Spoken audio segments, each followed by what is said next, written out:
Hello दोस्तों, नमस्कार। एक बार फिर से आप सभी का स्वागत करता हूं मैं सक्सेस पॉइंट प्रयागराज के इस ऑनलाइन प्लेटफॉर्म पर। और दोस्तों, हम लोगों ने वोकैब के सेक्शन को स्टार्ट किया था। सीजीएल मेंस, आप सभी लोगों को पता होगा कि मार्च के महीने में सीजीएल मेंस होने वाला है और सीजीएल के लिए आप सबकी तैयारी सीजीएल पेपर होने से पहले जरूरी है।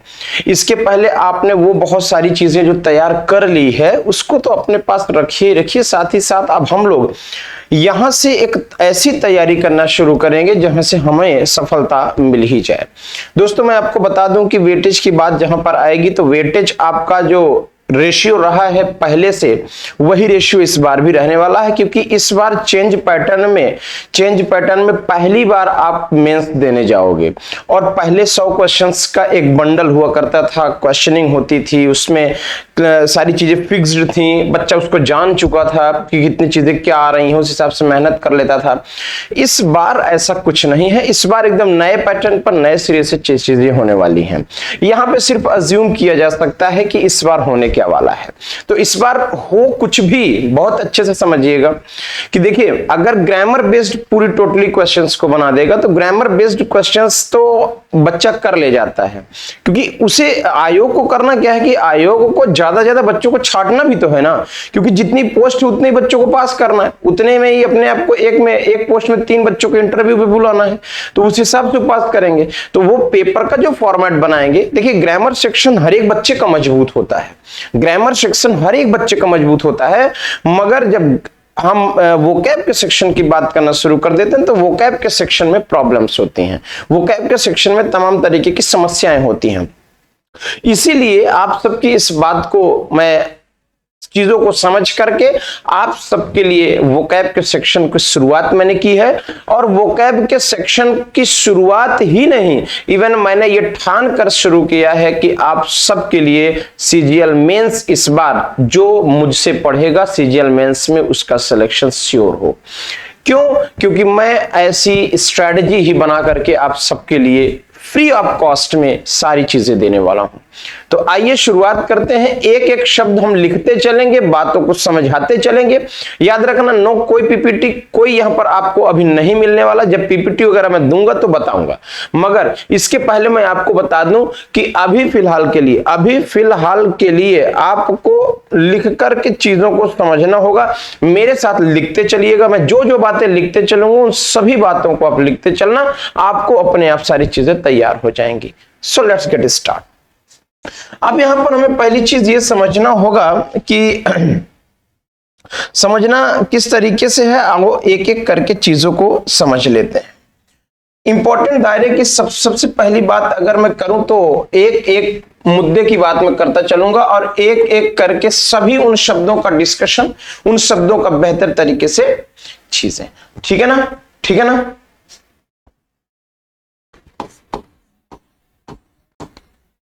हार्नेस्ट, आपने एक शब्द सुना होगा, क्या भैया? हार्नेट्स, आपने ये शब्द सुना है, ठीक है ना? हार्नेस्ट ये शब्द आपने सुना है। और इसी में अगर मैं बात करूं तो एक शब्द और इसी के आगे लगा, हार्नेस्ट नेस्ट। अब हार्नेस्ट नेस्ट ये शब्द आपके लिए है और इस शब्द का इडियम, ये इडियम का मीनिंग क्या होता है, इसका मीनिंग क्या होता है, यहां पर बार बार ही पूछा जाता है। ठीक है ना? इसका मतलब होता है कि जो है किसी व्याकुल स्थिति में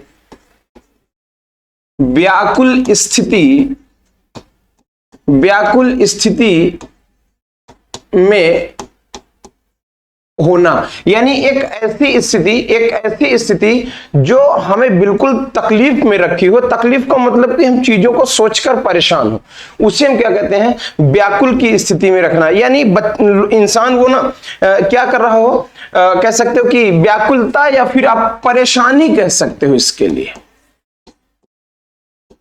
परेशानी की स्थिति, ठीक है? परेशानी की स्थिति आप इसे ये कह सकते हो, या तो परेशानी की स्थिति या तो हम व्याकुलता का सीन क्रिएट कर सकते हैं। यहां पे बात समझ में आ रही है? बात समझ में आ रही है? बहुत ही बढ़िया। यानी अगर मैं इनसे कहूं, अगर मैं इसी बात को ये कहूं तो इसके लिए आपको कह देना होगा कि एक छोटी सी बात की ए ट्रबलसम सिचुएशन, ए ट्रबलसम सिचुएशन, आप ये कह सकते हो। क्या कह सकते हैं भाई? ए ट्रबलसम सिचुएशन। बात समझ आ रही है? ए ट्रबलसम सिचुएशन आप आराम से इसे कह सकते हो, कोई प्रॉब्लम नहीं होगी। ठीक है, आइए अगले की एक बात कर लें। दूसरे नंबर में अगर मैं बात करना चाहूं तो दूसरा किसी में आपको देखने को मिल जाएगा, इन द टीथ ऑफ। एक आता है in the teeth of. In the teeth of का क्या सीन है, इसको समझिएगा, बहुत अच्छे ढंग से समझते चलिएगा। इन द टीथ ऑफ, अब इन द टीथ ऑफ की मैं बात करूं तो इन द टीथ ऑफ क्या है भाई? इन द टीथ ऑफ की मैं बात करता हूं तो यह एक इडियम है, और इन द टीथ ऑफ का मतलब होता है कि के बावजूद, मतलब कोई चीज आपने कहा उसके बावजूद। इसका क्या मतलब होता है? इसका क्या मतलब होता है? इन द टीथ ऑफ का क्या मतलब है? इसके बावजूद, या हम कह सकते हैं इसी में इन स्पाइट ऑफ समथिंग। यानी कोई चीज हो, कोई वस्तु हो, उसके बजाय अगर वो मिल जाए तो ज्यादा अच्छा होगा। जैसे मान लीजिए बूढ़े बुजुर्ग लोगों का दांत कमजोर होता है, तो वो क्या कहते हैं कि हमें कड़ी चीजें मत खिलाइए, दांत टूट जाएंगे। तो दांत टूट जाएंगे, इसके बजाय आप मुझे कोमल चीज दो या कोई स्मूथ चीज दो, जिसे हम क्या कहेंगे? In the teeth of. यानी कि कोई ऐसी चीज खा रहे हैं जो टीथ में उनके दिक्कत कर रहा है, तो ऐसे सीन में आप क्या कह दोगे? In the teeth of. बात समझ में आ गई? बात समझ में आ गई? बहुत बढ़िया। एक शब्द और आता है इन अ फ्लटर। इन अ फ्लटर एक शब्द आता है, एक बेहतरीन सा शब्द है इन अ फ्लटर। इस इन अ फ्लटर का मतलब भी आपकी ये ऑनेस्टनेस से होता है, यानी इसको भी हम कह सकते हैं व्याकुलता। व्याकुलता की स्थिति में होना।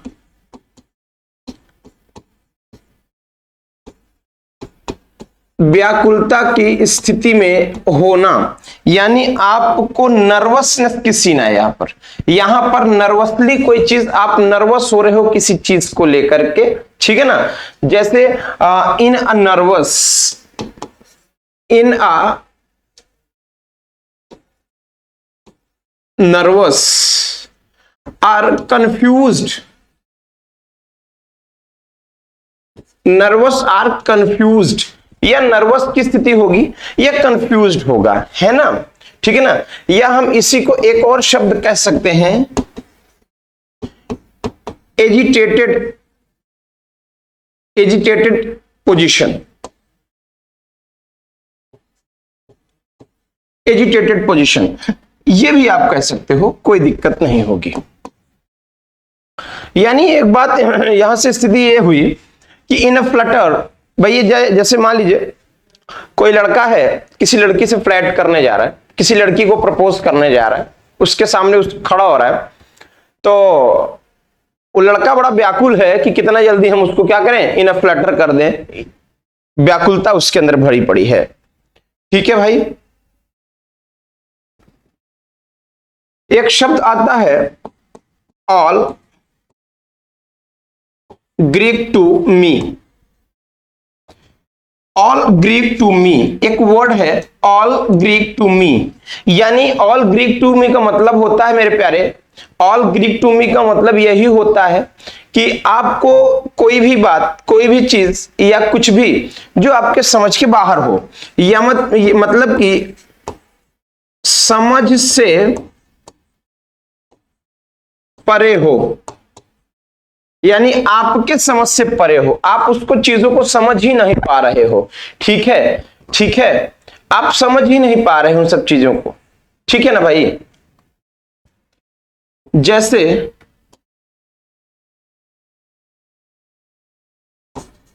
अनविलिंगली स्टेट ऑफ समथिंग, उस चीज के विषय में आपको नॉलेज ही नहीं है, आप उससे एकदम परे हो, हटकर हो, यानी कि जो आप जिस बात को समझना चाहिए उस समझ से आप एकदम परे हो, यानी इसे हम क्या कहेंगे, इसे हम कहेंगे ऑल ग्रीक टू मी। अब एक बात बताओ, इंडिया में रहने वाला आदमी, भारत में रहने वाला आदमी ग्रीक लैंग्वेज क्या जाने, तो ग्रीक भाषा उसके लिए उससे परे हुई कि नहीं हुई। तो ऑल ग्रीक टू मी का मतलब हुआ कि कोई चीज किसी के परे होना या उसके समझ से बाहर होना, ठीक है ना, बाहर होना। एक शब्द आता है मिली मेथड, मिली मेथड एक शब्द आता है, ठीक है, मिली मेथड, ठीक है। आप एक सेकंड, एक मिनट, इसको हटा करके चीजें मैं दूसरी लिख देता हूं, है ना, ये मैंने दूसरे उसका लिख दिया, बट एनीवे आप इसे अनकॉम्प्रिहेंसिबल कह सकते हो,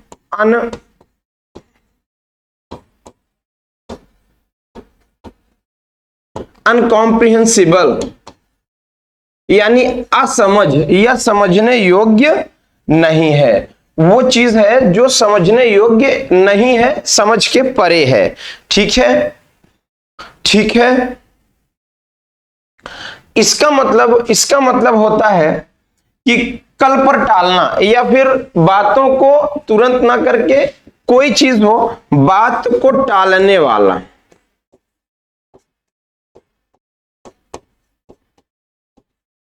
बात को टालने वाला, यानी कोई भी बात आप कह दो और वो बात को क्या करे, टाल दे।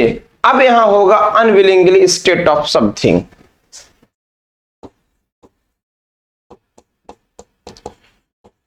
अनविलिंग स्टेट ऑफ समथिंग, ये बात होगी। अब अनविलिंग स्टेट ऑफ समथिंग, बात समझ में आ रही भी, बात समझ में आ रही है, ठीक है। आओ, एक शब्द आता है नो लव लॉस्ट, इडियम है, ध्यान रखना, नो लव लॉस्ट एक इडियम आता है, नो लव लॉस्ट, ठीक है, ठीक है। इसको आप कह सकते हो कि किसी बात से बहुत घृणा करना, ठीक है ना,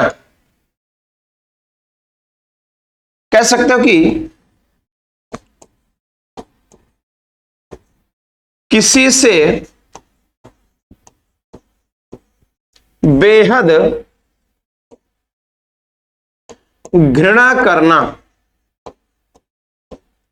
एक बात बताओ, किसी का प्यार खो गया हो, नो लव लॉस्ट, किसी का प्यार लॉस्ट हो गया हो, नो को भूल जाएं, किसी का प्यार खो ही गया हो, तो मुझे एक बात बता दो, वो क्या करेगा, लोगों से नफरत करने लगेगा ना, लोगों से नफरत करने लगेगा, और जो उसके पास चीजें हैं उन सब से वो नफरत करने लगेगा। क्यों? आपने देखा होगा ना फिल्मों में, टीवियों में, कि जब किसी का प्यार खो जाता है, जब किसी का प्यार खो जाता है तो वो हर एक चीज से नफरत करने लगता है, खाना वाना नहीं खाता, फिर भूखा रहता है, ठीक है। प्यार जब खो जाता है उसका तो बड़ा बेचारा जो है, कहते हैं लोग कि तुम यहाँ चले जाओ घूमने, ये कर दो, तो कहता नहीं कि मुझे सबसे नफरत हो गई, है ना। वो वाला गाना नहीं याद आता है क्या आपको, कि सबसे हम दूर हुए तुमसे मिलने के बाद, इसके में चूर हुए तुमसे मिलने के बाद, है कि नहीं। तो वही तरीके से सीन है, सबसे घृणा हो जाना, या पूरी तरीके से इसकी जो कि आप कह सकते हो कि इंटेंस डिसलाइक हो जाना। इंटेंस डिसलाइक, सीधी सीधी बात, तगड़ी नापसंद, यानी इंटेंस डिसलाइक, इंटेंस डिसलाइक हो जाना, तब खतरनाक तरीके से नफरत हो जाना। ठीक है भाई, ठीक है, किसी से भी नफरत हो जाती है, मतलब नफरत क्या मतलब, सीधा समझो कि बात करने का मन ही नहीं करता होगा ना। अब प्यार जो किया होगा वो जानेगा, प्यार वाले जानेंगे भैया क्या होता है। क्यों? एक शब्द आता है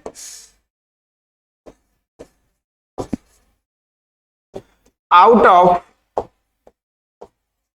सॉर्ट्स। आउट ऑफ सॉर्ट्स का मतलब क्या होता है? आप भी कम से कम कुछ कुछ इसमें बताते चलिए, आप ही के लिए है। आउट ऑफ सॉर्ट्स का मतलब क्या होगा? Out of sorts, out of sorts,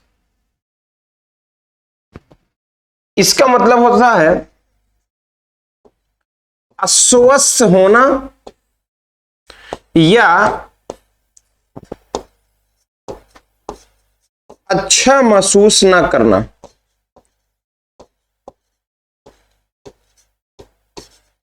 यानी बीमार होना या बीमारी की स्थिति में होना, बीमार होना या बीमारी की कंडीशन में होना, हम इसे क्या कहेंगे? हम इसे क्या कहेंगे? आउट ऑफ सॉर्ट्स कहेंगे, है ना। यानी हम अब कह सकते हैं कि to be unwell, to be unwell. तो इस तरीके से अगर आप अलग अलग चीजों को देख के चलोगे तो ज्यादा अच्छा होगा। देखो भाई, इडियम एंड फ्रेजेस की जितनी बातें मैं कर रहा हूं ये बहुत ज्यादा इंपॉर्टेंट है, बहुत ज्यादा इंपॉर्टेंट, यानी कि ये सभी रिपीटेड हैं, बार बार क्वेश्चंस बना करके पूछ लिए जाते हैं। नोट कर लीजिए तेजी से इसको, या स्क्रीनशॉट ले लीजिए, जो मन करे कर लीजिए, फिर आगे चलते हैं। जो मन करे कर लो जल्दी से, फिर आगे चलते हैं। चलिए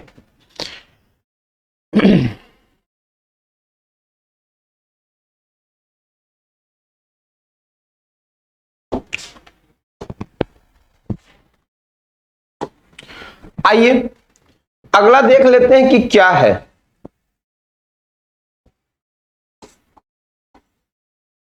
पे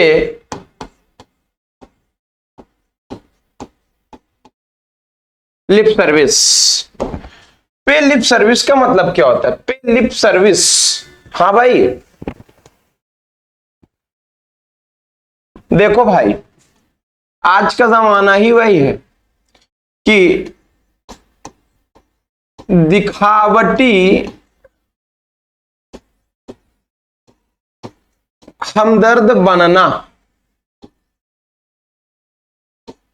दिखावटी हमदर्द बनना या सामाजिक स्तर पर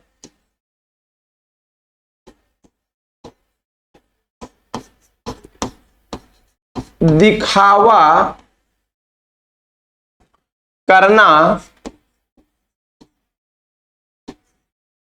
सामाजिक स्तर पर दिखावा करना या दिखावटी हमदर्द बनना पे लिप सर्विस होता है।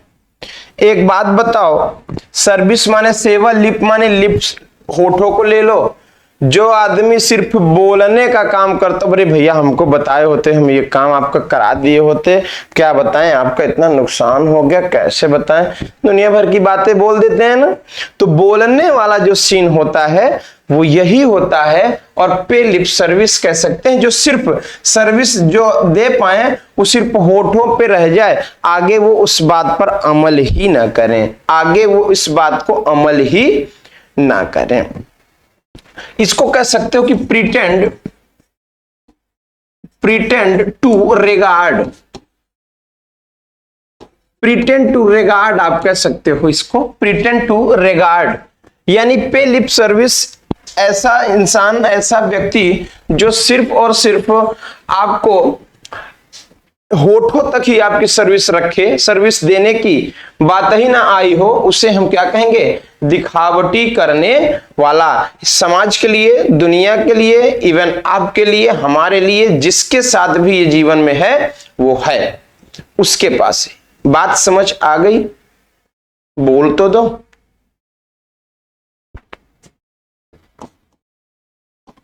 रिप अप ओल्ड सोर्स एक शब्द आता है, rip up old source. Rip up old source, rip up old source का मतलब बता दो। रिप अप ओल्ड सोर्स का मतलब बता दो। कहते हैं गड़े मुर्दे उखाड़ना, यानी पुराने दबे हुए झगड़े को पुनः उखाड़ना, या फिर आप इसी में कह सकते हो गड़े मुर्दे उखाड़ना।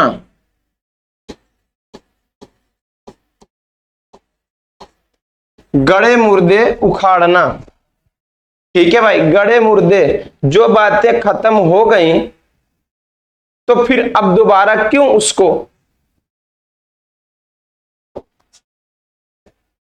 कह सकते हो कि टू रिवाइव फॉरगॉटन क्वेरल, यानी गड़े मुर्दों को उखाड़ना, गड़े मुर्दों को उखाड़ना, ठीक है। यानी गड़े मुर्दों को उखाड़ना, रिप अप ओल्ड सोर्स। एक बात बताओ, जो पुराना हो, जो पुराना सोर्स हो, उसको फिर से आप लेकर के आएंगे तो क्या होगा, रिप अप ओल्ड सोर्स के ही दायरे में इसको आप रखेंगे, ठीक है। ठीक है भाई। एक और बेहतर सा शब्द है rule to roost. Rule to roost का मतलब क्या होता है? रूल टू रूस्ट का मतलब क्या होता है बताओ? इसका मतलब होता है हावी होना,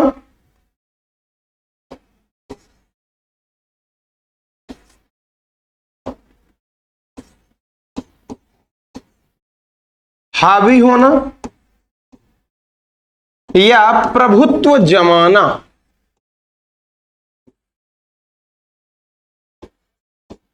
या अधिकार स्थापित करना।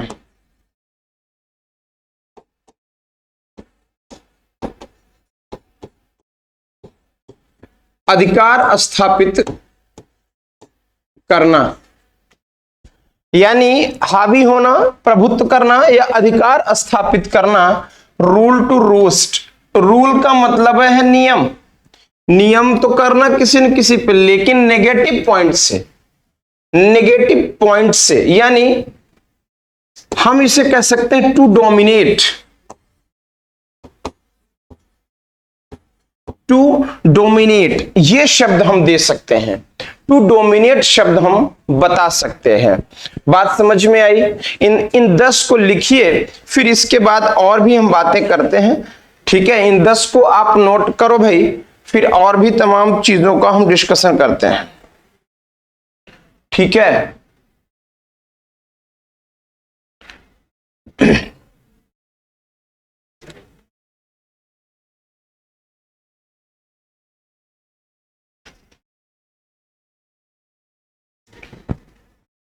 चलो अब हम लोग और बाकी की बातें इस बोर्ड के सेटअप पर करेंगे, इस बोर्ड के सेटअप पर करेंगे, ठीक है। चलो भाई, बहुत ही बढ़िया, लाजवाब तरीके से चीजों को आपने सोच समझ लिया। आइए आइए, अब यहां से हम लोग 11, ठीक है भाई। अब यहां से हम लोग एक दूसरे सीरीज यानी कि आप ही के इडियम और फ्रेज से आगे की चीजों को समझना शुरू करते हैं, ठीक है। ठीक है, कहते हैं कि अलार्म्स एंड एक्सकर्जन्स, अलार्म्स एंड एक्सकर्जन्स ये बहुत बार आया हुआ है एग्जाम में, याद रखना सीजीएल के पेपर में ये कई बार आया है, इसको एकदम आपको मिस नहीं करना है, ठीक है ना, ठीक है ना। Confused activity, confused activity of roar, roar, ठीक है, ये कई बार आया है, इसको बहुत ध्यान देना, इसमें एकदम चीजों को आपको समझ के चलना है, ठीक है भाई। याद रखना मैंने पीपीटी नहीं तैयार कराई है, यही जो आपको मैं बना के दे देता हूं, इसी पर आप सब लोग पूरी तरीके से तैयारी अपनी बनाएं। एक मैंने शब्द लिखा alarm and excursion, confused activity and roar, एक शब्द ये है, इस शब्द का मतलब क्या हुआ बताएं, बताइएगा।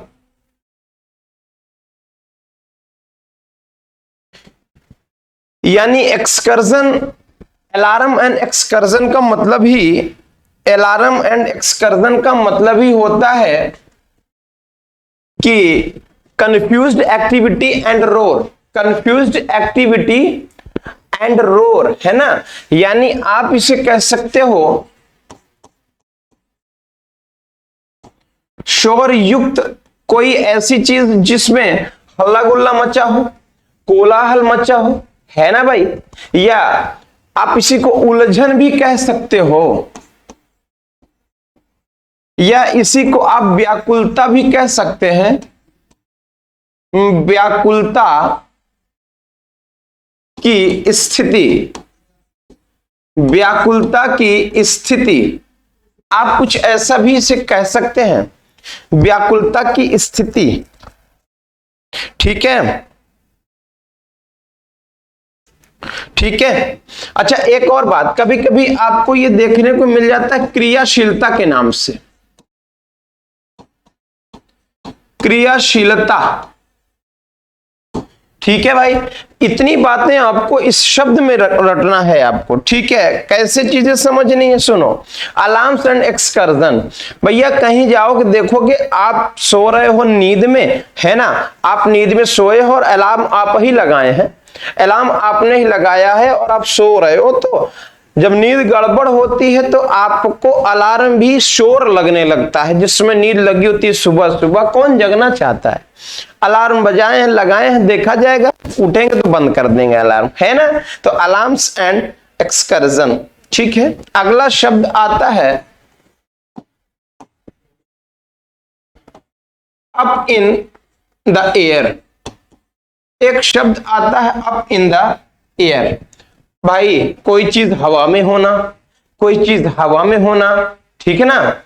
सीधी सी बात आपको समझनी होगी, सीधी सी बात आपको जाननी होगी कि व्यवस्थित ना होना, या आप कहो कि पूरी तरह से अव्यवस्थित, उथला पुथला, बिगड़ा हुआ, बिगड़ा हुआ, कोई चीज बिगड़ी उगड़ी हुई है, कोई दिक्कत नहीं है, यानी up in the air, up in the air की बात आ गई तो उथली पुथली चीजें आपको समझ में आ गई, है ना, सीधी सी बात। स्टिल टू बी सेटल्ड, मतलब सेटल होने की स्थिति है, सेटल्ड करना पड़ेगा, सेटल होना पड़ेगा, ऐसी बात आपके सामने आई है, ठीक है भाई। अब आप इसे याद कैसे करोगे, सुंदर सी बात आ जाएगी तो याद ही कर लेना है भैया। अप इन द एयर, सीधी सी बात, कोई सुंदर सी लड़की हो, सुंदर सी मेरी महबूबा जो मिलने आ रही हो और खूब तेजी से हवा चलने लगी हो, हवाएं तेजी से हो गई हो, तो अप इन द एयर हो जाएगा, उसके बाल पूरी तरीके से बिखर जाएंगे और चुड़ैल लगने लगेगी, बोल तो दो, चुड़ैल लगने लगेगी। तो अप इन द एयर का मतलब यही होगा कि बाल बिगड़ गए, या कुछ भी मान लो, जैसे अब होली आ रही है, होली में आदमी चिप्स बनाएगा ही, पापड़ बनाएगा। अब सुबह तो आप चिप्स पापड़ डाल के गए, सूख गया, खूब तेजी से हवा चली तो पूरा का पूरा एक हवा के झोंके से सब कुछ उजाड़ के इधर उधर बिगाड़ के लेके चली गई। तो वो क्या हुआ, उथल पुथल जाना या बिगड़ जाना, या ऐसी स्थिति में व्यवस्थित ना होना, कोई चीज आप व्यवस्थित करके गए हो। बात समझ में आई? बोल तो दो।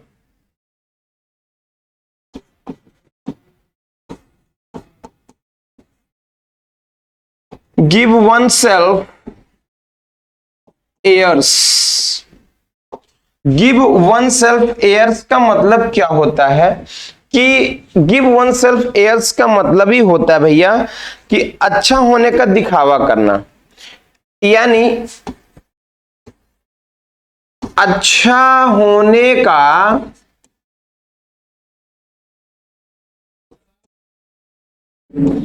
दिखावा करना। अच्छा होने का दिखावा करना। बात समझ आ रही है ना? अच्छा होने का दिखावा करना। बात आ गई समझ? बोल तो दो एक बार। तो इस तरीके से आपको यह समझना होगा। और एक और बात यहां लिखना होगा कि प्रिटेंड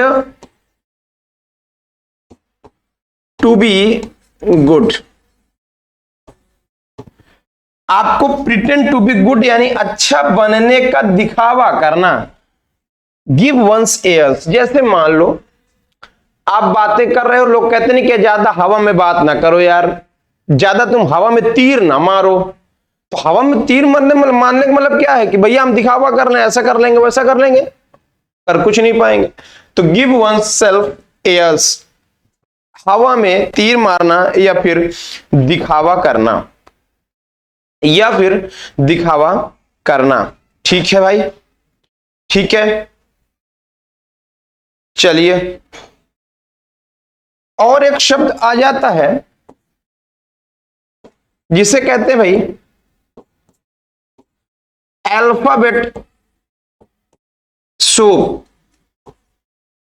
अल्फाबेट सूप एक शब्द आता है, अल्फाबेट सूप। बहुत ही बेहतर वर्ड है। 2000 में लगभग 2017 या 19 के लगभग में पेपर में आ चुका है अल्फाबेट सूप। ठीक है, इसी को कहा जाता है समझ से बाहर होना,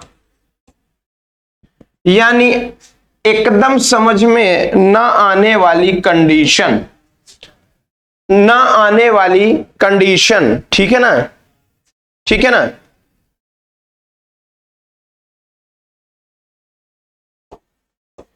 इनकॉम्प्रिहेंसिबल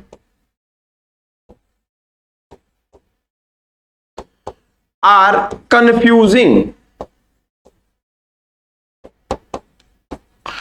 या तो इनकॉम्प्रिहेंसिबल है या तो कंफ्यूजिंग है। जो बात समझ में ही नहीं आ रही है वो समझ में ही नहीं आ रहा है। ठीक है भाई? तो सीधी सी बात एक बात आई कि एक बात बताओ, अल्फाबेट का सूप कौन बना के पिलाता है यार? कहते नहीं है कि तुमको क्या घोल के पिला दें? नहीं, घोल के तुम क्या पिला दोगे? घोल के पिलाने से याद थोड़ी होगा, है कि नहीं? याद करने के लिए तो पढ़ना पड़ेगा ना, प्रैक्टिस करनी पड़ेगी ना। तो सेम कंडीशन आपका अल्फाबेट सूप आएगा, अल्फाबेट सूप आएगा। बात समझ आई? एक शब्द आता है be all one two. Be all one two, एक शब्द आता है कि be all one two, be all one two. ठीक है ना? सीधी सी बात इसकी आती है सबके लिए एक ही बात हो।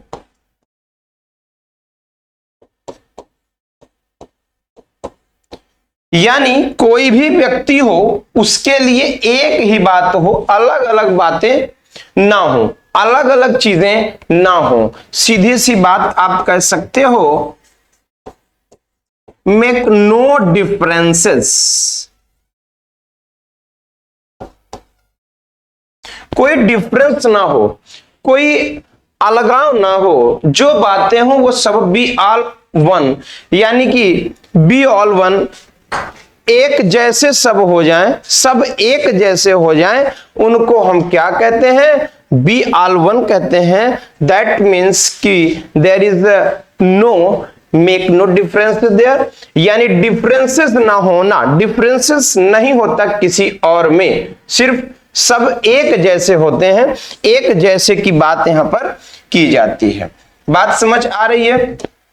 बात समझ आ रही है? एक और बात नोट कर लें, बताइएगा क्या आपको ये चीजें समझ आ रही है? नोट कर लीजिए, स्क्रीनशॉट ले सकते हैं, कोई प्रॉब्लम नहीं है, ठीक है ना। एक शब्द आता है, एक शब्द आता है कि एन आर्टिकल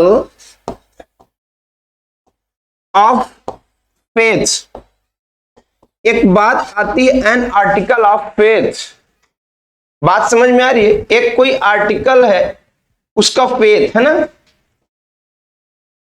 इसका मतलब होता है भाई, इसका मतलब होता है कि किसी पर अटूट आस्था होना, किसी पर अटूट आस्था होना, वो चाहे भगवान भी हो सकते हैं, व्यक्ति भी हो सकता है, कोई भी हो सकता है, जिस पर अटूट आस्था बन जाए, यानी फेथ का मतलब होता है भरोसा। आपको अगर ऐसे शब्दों के साथ फेथ लगा मिल गया, ये एन आर्टिकल ऑफ फेथ, तो समझ जाना कि ये किसी से किसी के प्रति भरोसे की बात कर रहा होगा, यानी ए फर्मली हेल्ड बिलीफ। क्या कहेंगे? क्या कहेंगे?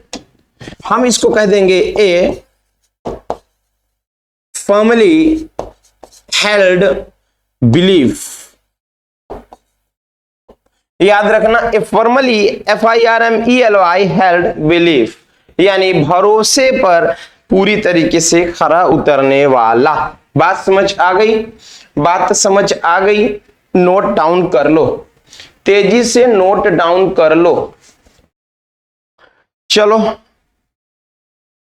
नेक्स्ट बात समझ लें, आ जाओ अगली बात समझ लें, आओ थोड़ी कलरफुल सीन कर लें, आ रहा हो है ना, थोड़ा मोहब्बत भरी बातें भी होती रहें और चीजें भी होती रहें। तो अब अगली बात हम समझना चाहेंगे,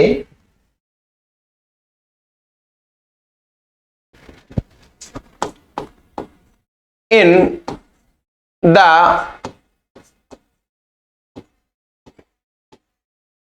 ascendant, in the ascendant, in the ascendant, इसका मतलब होता है, इसका मतलब होता है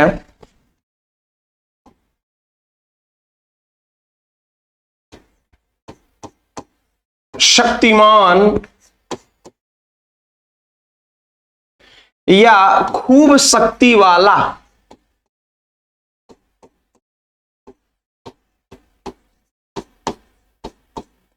या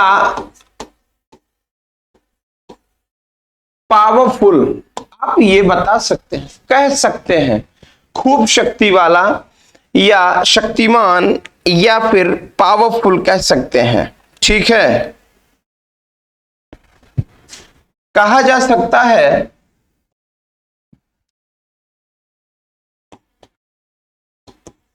rising in power or influences, rising in power or influences,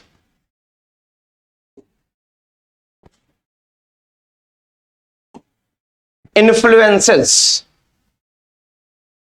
ठीक है।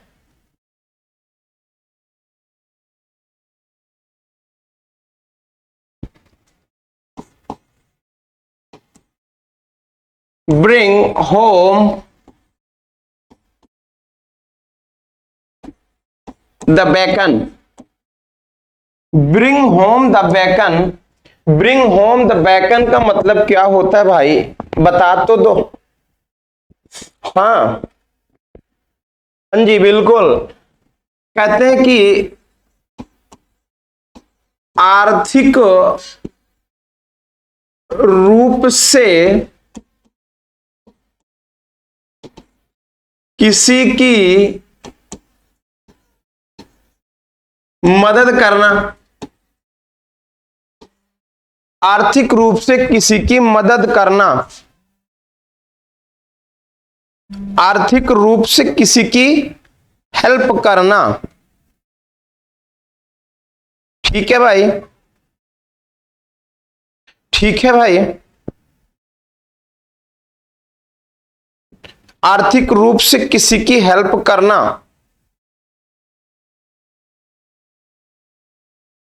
है कि नहीं, इसी को कह सकते हो सप्लाई मटेरियल हेल्प, या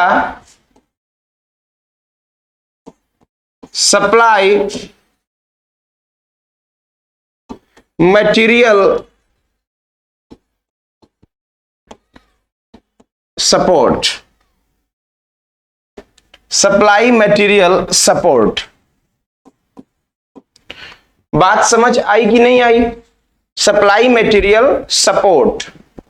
ठीक है,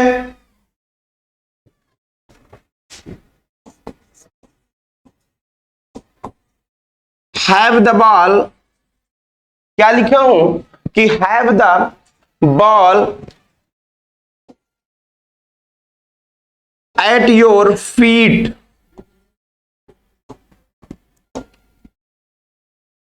have the ball at your feet. ठीक है, ये होता है कि कुछ भी करने की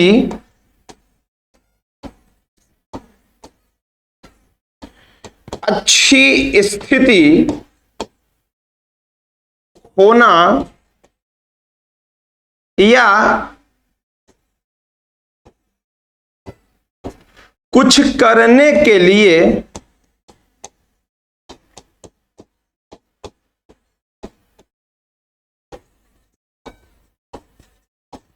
अच्छी स्थिति में होना।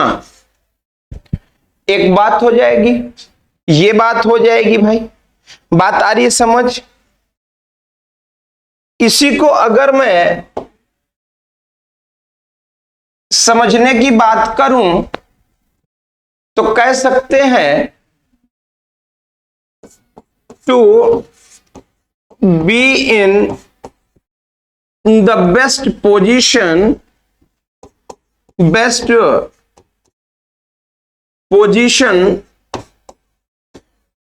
टू डू समथिंग, यानी कुछ करने, मैंने कुछ बेहतर करने की स्थिति में होना, कुछ करने की बेहतर स्थिति में होना। ठीक है भाई, चलिए नेक्स्ट वर्ड देख लो, नेक्स्ट वर्ड देख लो, अगला वर्ड देख लो।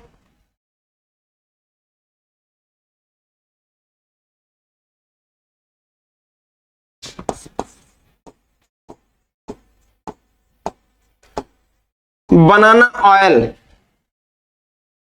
बनाना ऑयल का मतलब होता है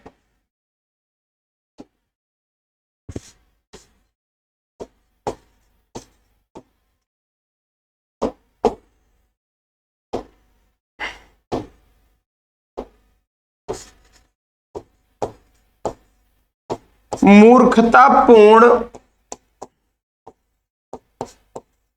बात करने वाला। अब भैया सीधी सी बात है यार, केले से तेल निकालने वाली जो बात करेगा तो मूर्ख होबे करेगा।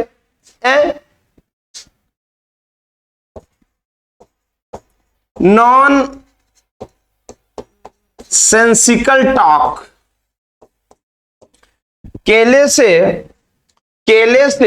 तेल निकालने की जो बात करेगा तो मूर्ख तो होगा ही, जाहिर सी बात है। केले से तेल निकलता है क्या? केले से तेल नहीं निकलता। लेकिन अगर कोई ये कहे भैया हम केलों से तेल निकाल देंगे तो मूर्ख हुआ ना। तो नोट कर लीजिए, इसको नोट कर लीजिए।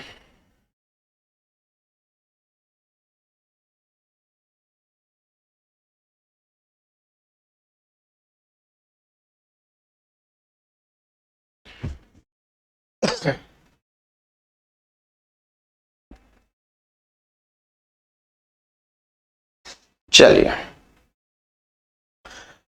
तो इतनी सी बात में अगर किसी को कोई प्रॉब्लम हो तो एक बार आप आराम से बता सकते हैं, कह सकते हैं, कोई दिक्कत नहीं है, बिल्कुल बेहतर तरीके से।